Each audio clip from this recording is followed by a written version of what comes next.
జీ5 ఉండగా మీ favourite TV shows ని మీరు అస్సలు మిస్ అవ్వలేరు. Complete free.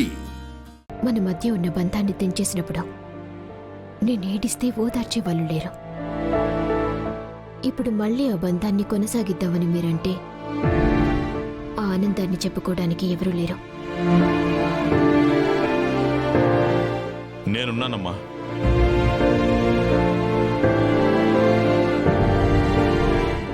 ఆ రోజు నువ్వు ఇంట్లోంచి వెళ్ళిపోయినప్పుడు బాధపడిన వాళ్లలో నేను ఉన్నాను. మళ్ళీ మీరిద్దరూ ఒకటైతే ఆనందపడే వాళ్ళలో నేను ఉంటాను.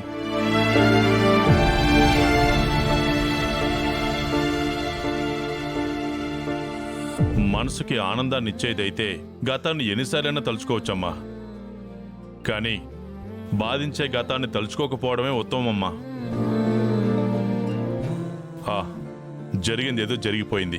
ఇక నుంచి అయినా మీరిద్దరూ ఒకటై సంతోషంగా ఉండాలన్నదే నా ఆశ. వాడి ఆశ కూడా అదేనమ్మా.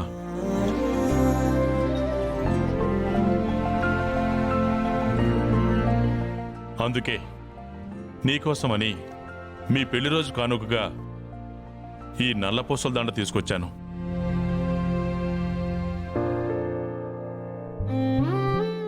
ఈ పెళ్లి రోజునైనా ఇంటికొచ్చిన అతిథులందరి ముందు నా కొడుకు నీ మెళ్ళో ఈ నల్లపూసల దండ వేస్తాడమ్మా. నా మాట విని ఒప్పుకో తల్లి. ఏంటి మీ తమ్ముడు సూర్య మీద ప్రేమ ఒలకబోస్తున్నాడు?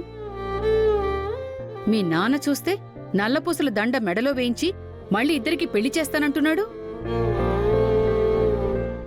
వాళ్ళిద్దరికీ సూర్య ఇక్కడ ఉండటం, వాళ్లతో ఉండటమే వాళ్ళకి కావాలి. కానీ నాకది నచ్చలేదు.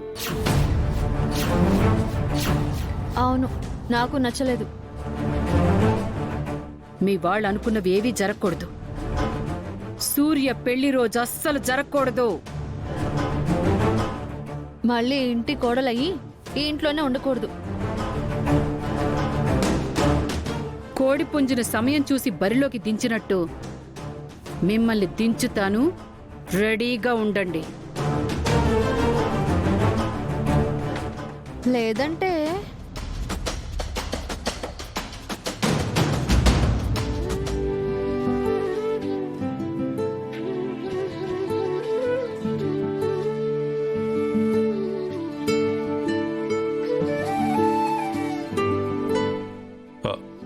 మాట్లాడవేంటమ్మా?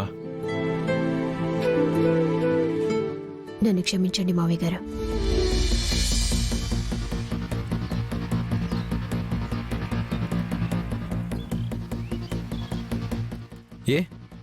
ఎందుకని?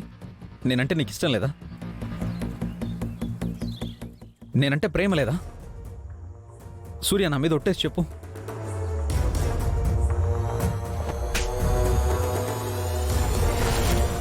నా ఇష్టాలు ప్రేమలు పక్కన పెట్టండి.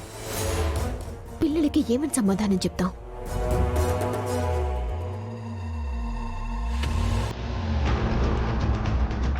పూజా తేజాలతో ఎలాగోలా చెప్పి నేను కన్విన్స్ చేస్తాను. కానీ తేజకి మీరే తండ్రిని నేను చెప్పలేను.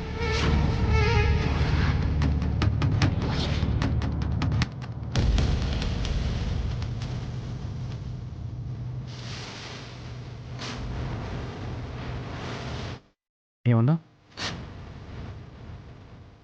అంటే తేజ నీ కూతురా? అంటే నా కన్న బిడ్డనా? జీ5 యాప్ డౌన్లోడ్ చేసి అన్ని ఎపిసోడ్స్ పూర్తి ఉచితంగా చూడండి.